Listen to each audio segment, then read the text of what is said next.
आपके subconscious mind यानी चेतन मन की शक्ति आपके कॉन्शियस माइंड यानी सचेत मन से ज्यादा है। इस बात को तो मैंने कई बार बताया, पर क्या आप जानते हो आपका सबकॉन्शियस माइंड कब सबसे शक्तिशाली रूप में होता है? इसकी ताकत सबसे ज्यादा कब रहती है? अगर यह आपको पता चल जाए तो आप उसकी मदद से दुनिया में जो चाहे वह पा सकते हो, और वह भी बहुत जल्दी, कम समय में। यह तब सबसे ज्यादा पावरफुल होता है जब आप सोने जा रहे होते हो। आपके दिन के आखिरी 5 मिनट, उस समय आपके दिमाग को जो आप सूचना भेजोगे आपकी जिंदगी में वही होने लगेगा। उस समय आपके पास एक बहुत अनोखी शक्ति होती है। इसके बारे में आज तक आपको किसी ने नहीं बताया होगा। आपकी अवचेतन मन तो 24 घंटे सक्रिय रहती है, पर यह रात में सबसे ज्यादा पावरफुल होती है। मैंने आपको कई वीडियो में बताया है कि पूरे दिन आपकी सिचुएशन कैसी भी हो, आपको सकारात्मक सोचना चाहिए। पर इस वीडियो का मेरा मेन मकसद आपको यह बताना है कि पूरे दिन भर आप पॉजिटिव सोचो। उससे ज्यादा इफेक्टिव रात के सोने के पहले के 5 मिनट होते हैं। पूरे दिन आप सकारात्मक सोचोगे और रात में ऑटोमेटिक नकारात्मक ख्याल आएंगे, तो फिर पूरे दिन की सकारात्मक सोच का कोई फायदा नहीं होता। और इसके उल्टा, अगर आपका पूरा दिन बेकार भी गया और अगर आप उन 5 मिनटों में जो मैं बोल रहा हूं उसे आपने किया, तो वह ज्यादा असरदार होगा। उन 5 मिनटों में आप एक काम करके दुनिया में जो चाहे वह पा सकते हो, चाहे वह कोई चीज हो या कोई इंसान। हर दिन सोने के पहले के जो 5 मिनट होते हैं, उस समय की सोच सबसे ज्यादा इफेक्टिव यानी असरदार होती है। वह आपकी जिंदगी को बहुत गजब तरीके से इफेक्ट करता है। हम लोग में से ज्यादातर लोग जब रात को सोने जाते हैं तो जो सोने के पहले के 5 मिनट होते हैं, उसमें उन सब चीजों के बारे में सोचते हैं जो नेगेटिव होती है। आज के दिन क्या खराब हुआ था, आज ये काम नहीं बना, उसने मुझे चोट पहुंचाया, और कई नेगेटिव चीजें। उन 5 मिनट में हम जितने भी चिंता वाली चीजें हैं उसे सोचते हैं। और सच बताऊं तो इसमें आपकी भी कोई गलती नहीं है, ये तो आपके दिमाग की नेचर है। इस सोसाइटी ने हमारा ब्रेन ही वैसा बना दिया है। आप मुझसे कहोगे कि ठीक है, तो आखिर उन 5 मिनटों में करना क्या है? आपको क्या करना है? आपको सिर्फ उसे रिवर्स यानी उसे उल्टा कर देना है। आप वह सब सोचते हो जो नेगेटिव है, तो आपको उस समय उन सब चीजों को सोचना है जो पॉजिटिव है। मैं जानता हूं कि यह आपको एक छोटी सी चीज लग रही होगी, पर यह आपकी जिंदगी को पलट सकती है। रात को जब इंटरनेट चलाना हो जाए, उसके के बाद जब आप सोने के लिए जाते हो, तो उस समय आप अपनी बैकबोन को स्ट्रेट यानी सीधा करके इस पोज में रहना, और फिर आपको 10 बार गहरी सांस को लेना होगा, और फिर आपको विजुअलाइजेशन करना होगा। आप यह सोचना कि आप अपने अंदर मौजूद सब कुछ को पाने की जो अनोखी शक्ति है, वह जो चमत्कारी ऊर्जा है, वह आपके दिमाग के चारों तरफ घूम रही है। आपका दिमाग बाहर दोनों जगह से एक ऊर्जा से भर रहा है। जब आप यह सब कर रहे होंगे, तब आप देखना कि आपका दिमाग ऑटोमेटिक शांत होने लगेगा। जब शांत हो जाए, उसके बाद आप उन सब चीजों के बारे में सोचना शुरू करना जो आप चाहते हो। अपनी पूरी ऊर्जा उसी में लगा दो, और जो आप चाहते हो उसके बारे में सोचते रहो, तब तक जब तक आपको नींद ना आ जाए। मतलब जब तक नींद ना आए, तब तक जानबूझकर जितने सकारात्मक चीजें हैं उन सब चीजों के बारे में सोचो। अगर आपने मेरी दिमाग की अनोखी शक्ति वाली वीडियो को देखा है, तो आप इस तकनीक को पहले से ही जानते होंगे। पर इस वीडियो का मेरा मेन मकसद यह बताना है कि इस विजुअल जशन टेक्निक को आप उस वक्त ट्राई करो जब आप सोने जा रहे होते हो, क्योंकि उस वक्त ये किसी और समय के मुताबिक हजारों गुना ज्यादा असरदार होता है। आप लोगों में से कुछ लोग कहेंगे कि ठीक है, पर अगर हमने 5 मिनट सोच भी लिया तो क्या फर्क पड़ जाएगा, और ये आखिर काम कैसे करता है, इसे तो आप जरूर जानना चाहोगे। मैंने आपको सबकॉन्शियस माइंड के बारे में कई चीजों को बताया है, पर सबकॉन्शियस माइंड की एक कमजोरी के बारे में भी सुन लो। आप इस दुनिया में जितने भी पावरफुल चीजें हैं, सबकी कोई ना कोई कमजोरी होती है, और सबकॉन्शियस माइंड की भी एक कमजोरी है, और वह कमजोरी है डिस्टिंक्शन यानी फर्क को समझने की कमजोरी। आप जो सोचते हो, आपका सबकॉन्शियस माइंड उन्हीं सब चीजों को आपकी तरफ खींचता है, पर उसे एक्चुअली ये नहीं पता होता कि क्या रियल है और क्या फेक। इसलिए जो आप सोचते हो उसे वह रियल मान लेता है, और अगर आप उस चीज को लेकर डटे रहते हो तो वह सच में रियल हो जाता है। मतलब आप रात को सोने के पहले नेगेटिव चीजों को सोचते हो तो वह आपके लिए तो सिर्फ एक ख्याल है, पर आपके सबकॉन्शियस माइंड के लिए वह एक असली सिचुएशन होता है। और हमारी टिपिकल आदत डेली रात को नेगेटिव चीज को सोचना होता है, और इसलिए आपका सबकॉन्शियस माइंड उसे रियल मान लेता है। आपका सबकॉन्शियस माइंड खुला हुआ है और उसी के चलते जब रात को आप नेगेटिव चीजों को सोचते हो तो आपका सबकॉन्शियस माइंड उससे ही रियल मान लेता है और असल में आपकी जिंदगी में वही होने लगता है। सोने के 5 मिनट पहले अगर आपने कुछ नेगेटिव चीजों को सोचा तो आपका अवचेतन मन उसे एक सजेशन की तरह लेता है। इनडायरेक्टली आप उसे कह रहे हो कि मेरी जिंदगी की सिचुएशन वैसे ही कर दो। अगर आप डेली रात को उन सब चीजों के बारे में सोचोगे जो नहीं होना चाहिए, उन सब परिस्थितियों के बारे में सोचोगे जो आप अपनी जिंदगी में नहीं देखना चाहते, तो जाहिर सी बात आपके साथ वही होने लगेगा। इससे आप क्या कर रहे हो? इससे आप अपनी सोच को सील कर रहे हो और अगर आपकी जिंदगी में कुछ अच्छा भी होने वाला होगा ना, तो वो नहीं होगा इसी नेगेटिव सोच के चलते, क्योंकि आप अपने सोच के दायरे को नकारात्मक चीजों में बांध रहे हो। मैं दुखी हूं, मेरे साथ कुछ अच्छा नहीं हो रहा है। रात के सोने के पहले उस पावरफुल यानी शक्तिशाली समय के दौरान इन सब चीजों को बोल बोल के आप इस ब्रह्मांड की प्रोग्रामिंग को बदल रहे हो। इसके बदले आप अपने आप से बोलना कि मैं खुश हूं, मैं लकी हूं, मेरा अगला दिन अच्छा जाएगा, मजा आएगा। आपकी सोच आपकी लाइफ के प्रोग्रामिंग को बदल सकती है। आपका सबकॉन्शियस माइंड एक बैंक की तरह है जिसमें बहुत सारे पैसे हैं। आप जो चाहे वह खरीद सकते हो, पर आप कर क्या रहे हो? पैसे तो ले जा रहे हो और खर्च भी कर रहे हो, पर आपको चाहिए कुछ और खरीद रहे हो। कुछ और मतलब पैसे लेकर मार्केट तो जा रहे हो और खुद ही जो नहीं चाहिए उसे खरीद रहे हो, और जब घर वापस आ रहे हो तब सोच रहे हो कि अरे मेरी लाइफ तो बर्बाद है। वो जो पैसा है वो आपकी सोच है, उसे आपको सही जगह पर खर्च करना चाहिए। वो जो मार्केट है वो ये दुनिया है, इसलिए आपकी जो सोचने की शक्ति है उसे सही जगह पर इस्तेमाल करो। सही चीजों एवं पॉजिटिव चीजों को सोचो। लाइफ में चाहे आप कुछ भी कर लो, सबसे ज्यादा इंपॉर्टेंट आपकी सोच है। अगर अगले दिन आपका एग्जाम है तो रात को सोने के पहले टेंशन लेने के बदले आप सकारात्मक सोचो। अगर कल कुछ जरूरी काम करना है आपको, तो रात को सोने के 5 मिनट पहले ही सोचना शुरू कर दो कि अगले दिन जो होगा वह अच्छा होगा। इससे आपकी सफलता की चांसेस बढ़ जाएगी। जगने और सोने के बीच की वह टाइम एकदम चमत्कारी समय होती है। तो इस समय का पूरा फायदा कैसे उठाएं, वह मैंने आपको बता दिया है। एक काम करो, आप इसे ट्राई करना। आज रात को सोने के पहले आप जानबूझ के जितने सकारात्मक चीजें हैं उसे सोच पूछना और देखना।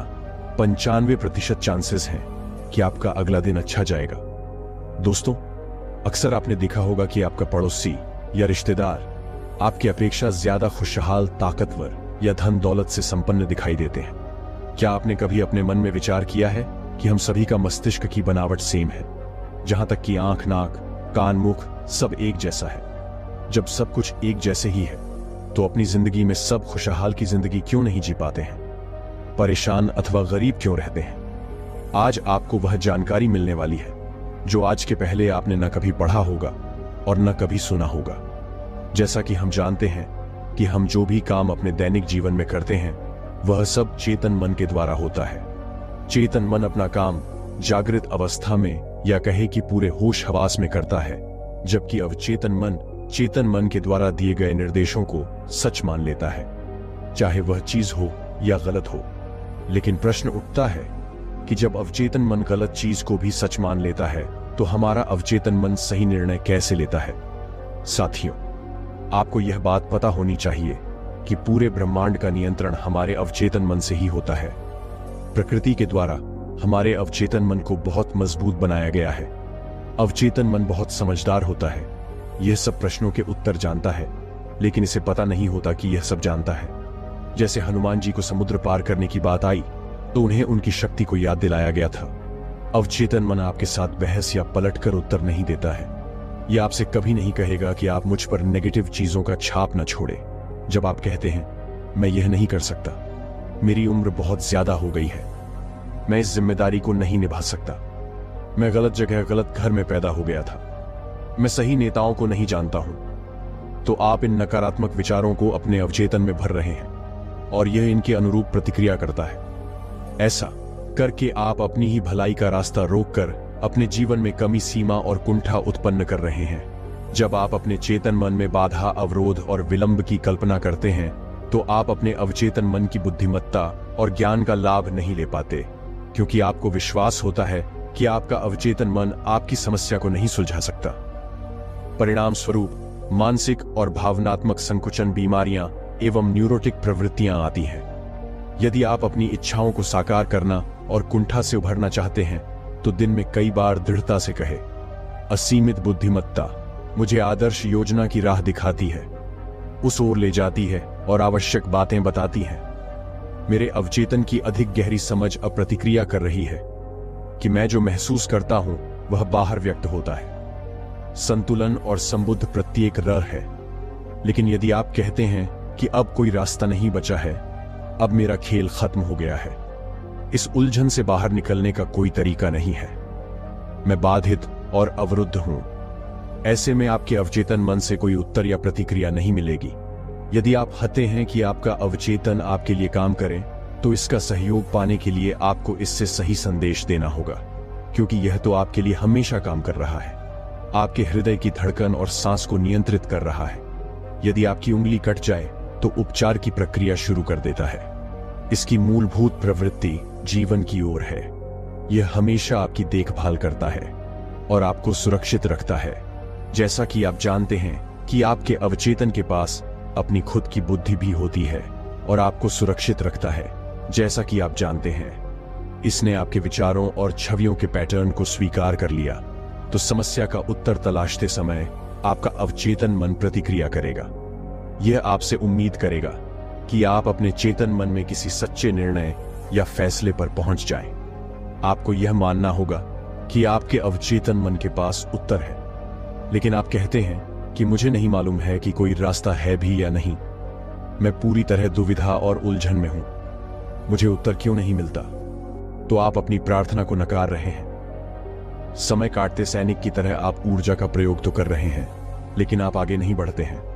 अब आप अपने मस्तिष्क को विराम देकर आराम से बैठ जाएं और शिथिल होकर शांति से कहें, मेरा अवचेतन मन उत्तर जानता है, यह इस समय भी प्रतिक्रिया कर रहा है।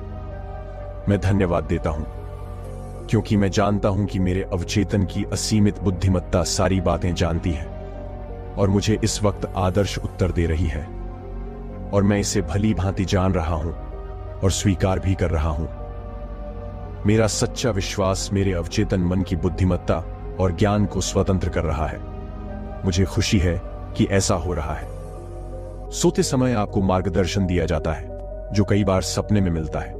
उपचार प्रवाह भी स्वतंत्र होता है, जिससे आप सुबह स्फूर्ति तथा ताजगी महसूस करते हैं। प्रत्येक मनुष्य 24 घंटे में से 8 घंटे यानी अपनी 1/3 जिंदगी सोने में बिताता है। यह जीवन का अटूट नियम है। नींद एक दैवी नियम है और हमारी कई समस्याओं के उत्तर हमें गहरी नींद में मिलते हैं।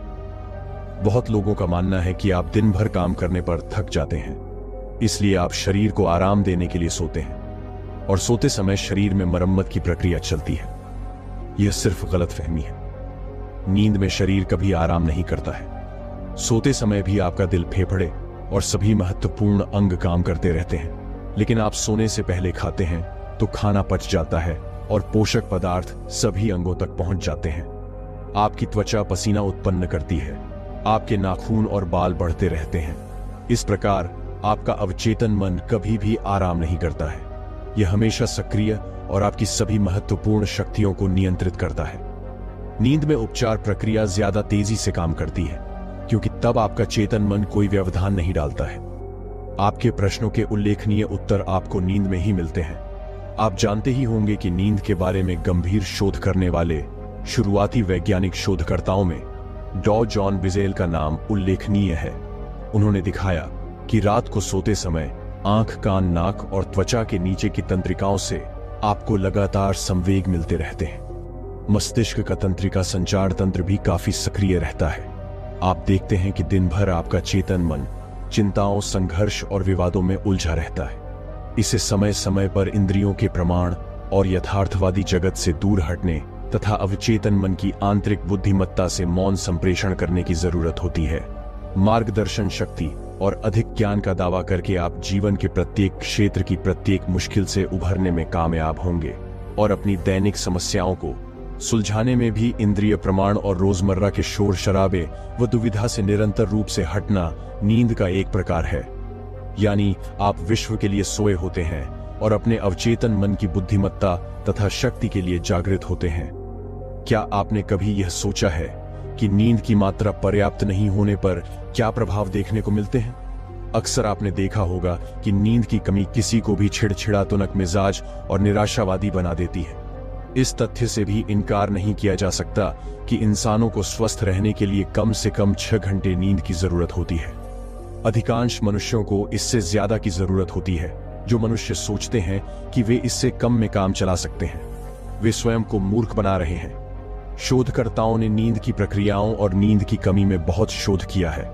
निष्कर्ष निकलता है कि कुछ मामलों में नर्वस ब्रेकडाउन से पहले गंभीर अनिद्रा रोग प्रकट होता है। यदि नींद के दौरान आप आध्यात्मिक रूप से तरोताजा होना चाहते हैं, तो जीवन में खुशी और स्फूर्ति लाने के लिए पर्याप्त नींद अनिवार्य है। हमारा अवचेतन मन चाहे दिन हो या फिर रात 24 घंटे एक्टिव रहता है। अवचेतन मन भयंकर तबाही एवं संकटों से भी आपको बचाता है। यदि आप सोते समय सही कर्म के लिए प्रार्थना करते हैं, तो अवचेतन मन की बुद्धिमत्ता आपको निर्देश देती और आपकी रक्षा कर सकती है। बहुत साल पहले मुझे सुदूर पूर्व में आर्थिक रूप से काफी आकर्षक प्रस्ताव मिला, लेकिन सबसे पहले मैंने मार्गदर्शन और सही निर्णय के लिए प्रार्थना की। मेरे अंदर की असीमित बुद्धिमत्ता सब कुछ जानती है।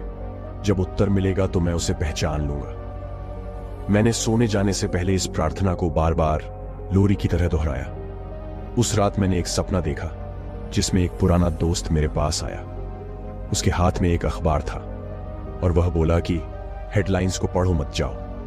अखबार की हेडलाइंस हिंसा, उपद्रव और युद्ध की खबरों से भरी थी, जो कुछ समय बाद उसी इलाके में हुए जहां मुझे जाना था। आप जानते हैं कि आपका अवचेतन मन सब कुछ समझता और सारी बातें जानता है। आपका चेतन मन तत्काल उन बातों को मान लेगा। मैंने अभी जिस सपने के बारे में बताया है, उसने मुझे निश्चित रूप से भारी खतरे की स्थिति में जाने से बचा लिया। मेरे अवचेतन मन ने अपनी चेतावनी एक ऐसे मनुष्य के माध्यम से दी जिस पर मैं भरोसा करता था और सम्मान करता था। कुछ लोगों को यह चेतावनी सपने में मान दे सकती है, वह लोगों को यहां या वहीं न जाने को कहती है और चेतावनी का कारण बताती है। कई बार आपका अवचेतन आपके जागते समय भी आपको चेतावनी देता रहता है। आपको लगता है कि आपने अपनी मां या किसी अन्य प्रियजन की आवाज सुनी है। आप रुककर मुड़ते हैं और इसके स्रोत की तलाश करते हैं। बाद में आप पाते हैं कि लेकिन उसी रास्ते आगे गए होते तो खिड़की से गिरने वाले सामान से आपका सिर फूट सकता था। जैसा आप जानते हैं कि आपका भविष्य आपकी आदतन सोच का परिणाम है, इसलिए यह पहले से ही आपके मन में है, जब तक कि आप इसे प्रार्थना द्वारा बदल ना ले। इसी तरह देश का भविष्य भी देशवासियों की सामूहिक अवचेतन में है। उस सपने में कुछ भी अजीब नहीं है जिसमें मैंने अखबारों की सुर्खियां देखी थी। हालांकि वे घटनाएं उस समय तक नहीं घटी थी, लेकिन वे घटनाएं उन लोगों के मन में तो पहले ही घट चुकी थी जिन्होंने उनकी साजिश रची थी। उनकी सभी योजनाएं पहले से ही उस महान रिकॉर्डिंग यंत्र यानी शाश्वत मन के सामूहिक अवचेतन पर अंकित थी। आने वाले कल की घटनाएं आपके अवचेतन मन में हैं, अगले सप्ताह और अगले महीने की भी हैं। उन्हें बहुत अतीन्द्रिय या पराभौतिक मन मनुष्य द्वारा ग्रहण किया जा सकता है। यदि आप प्रार्थना करने का फैसला करें तो आपके साथ कोई तबाही या त्रासदी नहीं हो सकती। कोई भी चीज पहले से तय नहीं है। आपका मानसिक नजरिया, जिस तरह से आप सोचते, महसूस करते और विश्वास करते हैं, ही आपका भाग्य निर्धारित करता है। वैज्ञानिक प्रार्थना द्वारा आप अपने भविष्य को ढाल सकते हैं, आकार दे सकते हैं और बना सकते हैं। मनुष्य जैसा बोए वैसा ही उसे काटना पड़ेगा।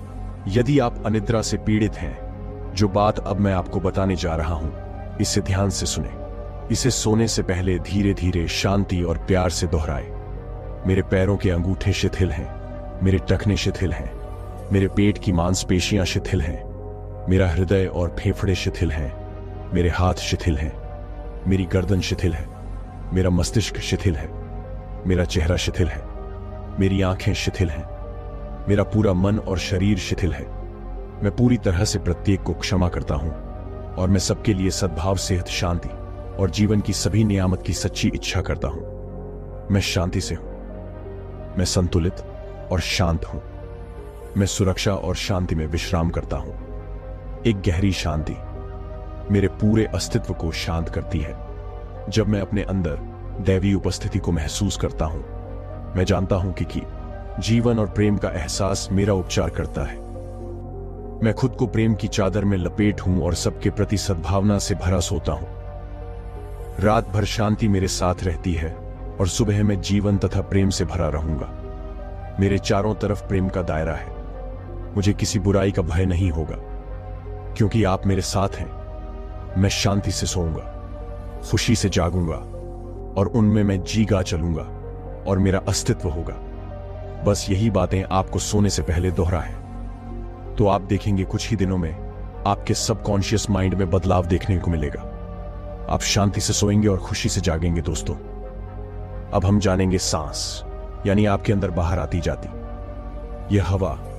जब तक यह अंदर बाहर हो रही है तभी तक हम जीवित हैं, लेकिन इस हवा के रुकते ही आपके आसपास मौजूद आपके अपने भी आपको मिट्टी कहते हैं, और थोड़े पढ़े लिखे लोग बॉडी कहते हैं, यानी आपका अस्तित्व, आपका नाम। ये जब तक है तब तक यह सांस चल रही है। तो ज्यादातर ध्यान विधियों में सांसों पर ध्यान रखने को क्यों कहा जाता है, जिसमें विपश्यना मेडिटेशन मुख्य है? देखिए, आपकी यह सांसें आपके इस भौतिक शरीर को ही नहीं चलाती, बल्कि इसका कार्य इससे बहुत ऊपर है।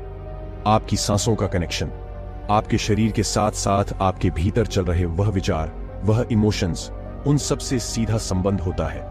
इसीलिए भगवान बुद्ध की विपश्यना मेडिटेशन में सांसों पर विशेष ध्यान दिया गया है। और क्या आपको पता है कि आप अपने सांसों के प्रयोग से ही परम ज्ञान को उपलब्ध हो सकते हैं?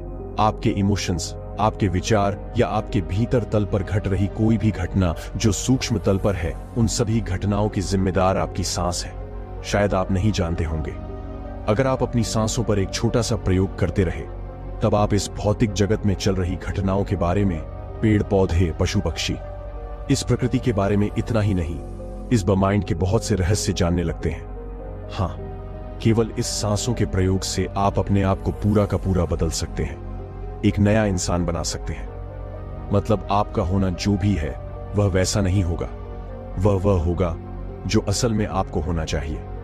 देखिए, आप इसे ऐसे समझ सकते हैं, और आपके भौतिक शरीर के बाहरी और भीतरी बदलाव जो भी कुछ होते हैं, वह आपकी सांसों की लयबद्ध की वजह जैसे होते हैं। जब आपको बहुत ज्यादा गुस्सा आता है, तब आप देखेंगे आपकी सांसें बहुत ज्यादा तेज हो जाती है।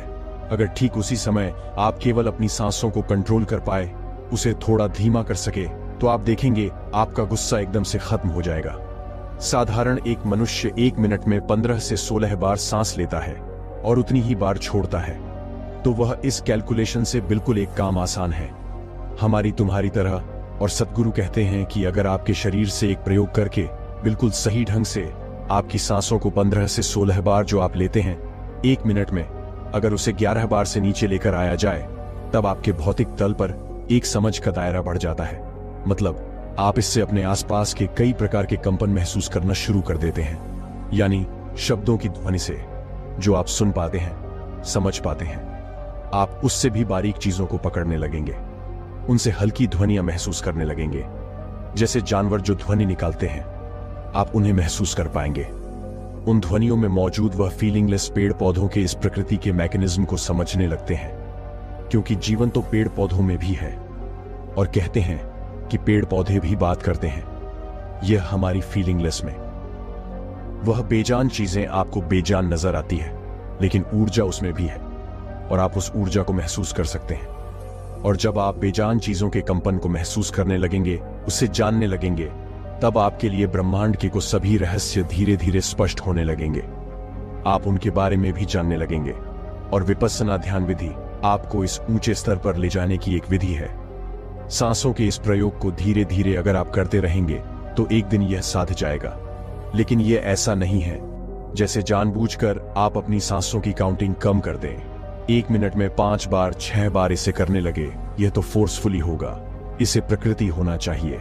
ऐसे तो बहुत से लोग हैं जो अपनी सांसों को 1 मिनट तक के लिए रोक सकते हैं, और कुछ इससे ज्यादा भी, लेकिन इससे आपका बोध नहीं बढ़ेगा।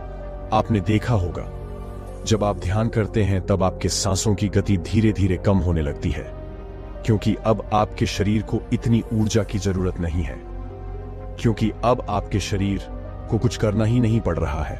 वह तो शांत बैठा हुआ है, कोई एक्टिविटी नहीं, बिल्कुल शांत। और जब वह शांत बैठा है तो उसे ऊर्जा की आवश्यकता नहीं है। और इस शरीर को जितनी ऊर्जा चाहिए, वह ऊर्जा आपकी सांसों के ईंधन से बनती है। लेकिन ध्यान की अवस्था में आपका शरीर बिल्कुल शांत है। तब धीरे धीरे आपकी सांसें कम होने लगती हैं, शांत होने लगती है। तो पहला कॉम्बिनेशन यहां बन जाता है, आपका शरीर शांत, तो आपकी सांसें भी शांत हो जाएंगी। और जब आपकी सांसों की लयबद्ध कम होने लगती है तो आपके विचारों का कनेक्शन भी आपकी सांसों से है, वह भी कम होने लगते हैं। और जब आपके विचार, शरीर सब शांत हो जाता है, ठहर जाता है, तब उस समय आपके आसपास जो बह रहा है वह सब आपके भीतर प्रवेश पाने लगता है, या यूं कहे आपको उसका बोध होने लगता है। क्योंकि ज्ञान कोई पाने जैसी चीज नहीं है, कोई बाहरी चीज नहीं है, यह आपके भीतर सो रहा है। बस आपको जागने की जरूरत है। जब आपका, आपके शरीर का और आपके मन का ऑब्जेक्ट होता है, तब इस प्रकृति के और इस ब्रह्मांड के सभी रहस्य स्वतः ही अपने आप ही आपके भीतर प्रवेश कर जाते हैं। अगर कोई व्यक्ति इस तरह का पूरा समर्पण कर सके और अपने मैं को, शरीर को, विचारों को पूरी तरह से शांत कर सके, तो यह यूनिवर्स, यह प्रकृति आपके लिए गुरु का काम करती है। असल में पृथ्वी पर हुए सभी महान गुरु वह कहीं नहीं गए, वह कहीं नहीं मरे, कोई नहीं मरता, कोई कहीं नहीं जाता। इन सबके ऊर्जा, एनर्जी यही मौजूद है, और ये सब आपकी सहायता करने के लिए हमेशा उतारू रहते हैं। ये आपसे बात करते हैं, बस आपको जरूरत है इसे भौतिक जगत की आवाजों को सुनना बंद करना, इनके दृश्य को देखना बंद करना। और जब यह सब एक दिन थम जाता है, तब आप उन सभी महान गुरुओं को अपने आप पास महसूस कर सकते हैं। वह आपको आपके सभी सवालों के जवाब आपको अपने भीतर से ही देते हैं। इसीलिए कुछ महान योगी हुए जिन्हें गुरु की आवश्यकता नहीं पड़ी। उन्होंने इस प्रकृति को, इस यूनिवर्स को, इस ईश्वर को ही अपना गुरु मान लिया और पूर्ण समर्पण किया। और मैं इसीलिए आप लोगों से कहता हूं कि विपस्सिना विधि है, इसमें आपको कुछ नहीं करना, ना कोई मंत्र जाप, ना ही किसी की पूजा पाठ, केवल अपनी जीवन ऊर्जा पर ही ध्यान, और बस फिर देखना आपको कितने बदलाव महसूस होंगे। और इसके साथ आपको एक और चीज जोड़नी है, और वह मैं आपको अपनी अगली वीडियो में बताऊंगा। साथियों, अगर आप चैनल में पहली बार आए हैं तो चैनल को लाइक, सब्सक्राइब और शेयर करना ना भूलें। और मैं इसी तरह से इंफॉर्मेशन लेकर के आता रहूंगा।